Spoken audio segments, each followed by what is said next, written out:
And it's my great pleasure now to introduce the award for the 3S Employee Engagement Award. And the winner is Voss. You may not be able to change the entire world, but you can definitely change the world around you. Voss was established as an answer to a simple but profound question. Can you or can we as a community afford to care? Receiving the 3S Awards supports those initiatives by recognizing the empowerment that we're doing to implement 3S practices in our supply chain through our employees. In addition to 3S practices, it further substantiates our ongoing efforts to make our world a better place through healthcare, education, sustainable sourcing practices in our raw material, along with our manufacturing processing for our products.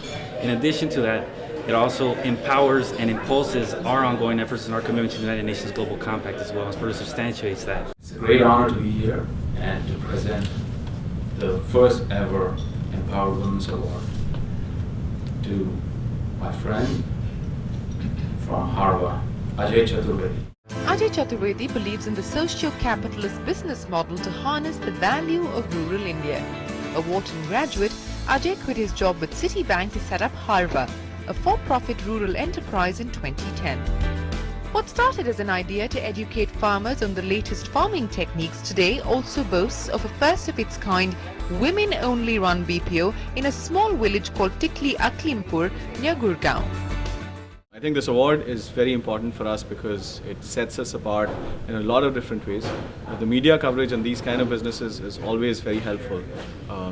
I have always maintained that I'm not a social business or a social entrepreneur. I'm just an entrepreneur and we're just a business. Every business has to be a social business because if it's not social, it's an anti-social business. So by that definition, we are doing business in areas where there was no or little value that existed before.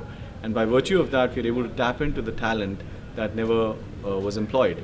And that's how we got these women who had never got any jobs, but they were quite capable and competent, and we managed to employ them in jobs which they were quite good at. So by virtue of that, we are able to include them in the ecosystem, and then by including them, we expand the markets of the clients further. Now, the out-of-box award goes to a pioneer in fair trade apparel making. We say on the website we learn something every day about the world and the need to be better citizens. Prana.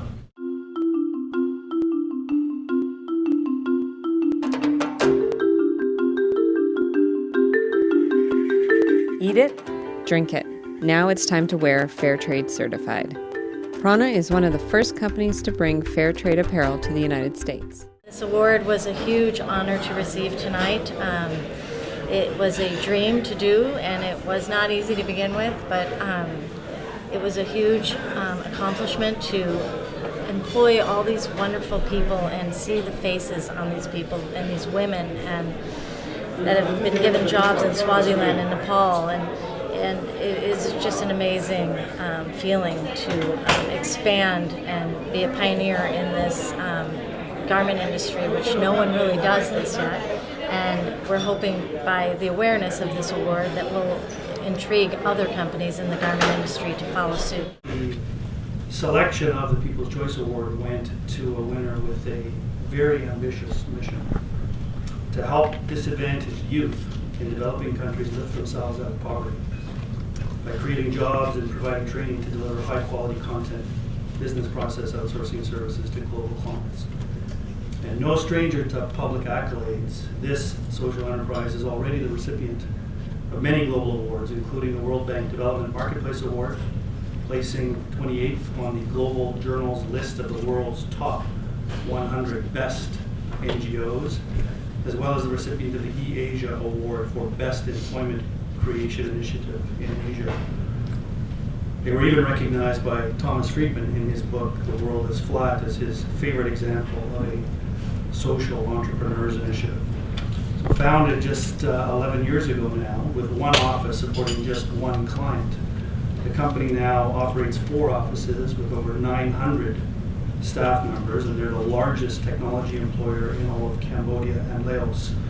So without further ado, please join me in recognizing the winner of the 2012 3S People's Choice Award, Digital Divide Data. In 2011, Digital Divide Data, DDD, launched its first for-profit subsidiary in Kenya. DDD Kenya recruits motivated youth that are living in the slums of Nairobi and provides them with employment and university scholarships. We are at Digital Divide Data Kenya, an enterprise that is organized to assist people from less privileged areas. The future DDD success on having social impact really depends on more companies and organizations contracting with us to provide services. We employ disadvantaged young people in Cambodia, Laos, and Kenya who do work part-time for companies around the world who provide outsourcing services for them. And so the opportunity from Global Sourcing Council to be exposed to so many leading corporations who really care about this kind of work and who really want to improve their global supply chains really has the opportunity to really help DDD get to the next level of success. My name is Jeff Purett. I'm the president of TELUS International. I've had the good fortune to be associated with the 3S Awards for just under a year now. In fact, this is the first competition that I've been associated with, serving on the advisory board. For me, it was important to participate in this event for a few reasons. I think mostly in our own organization, we've come to appreciate that we're here for a long time.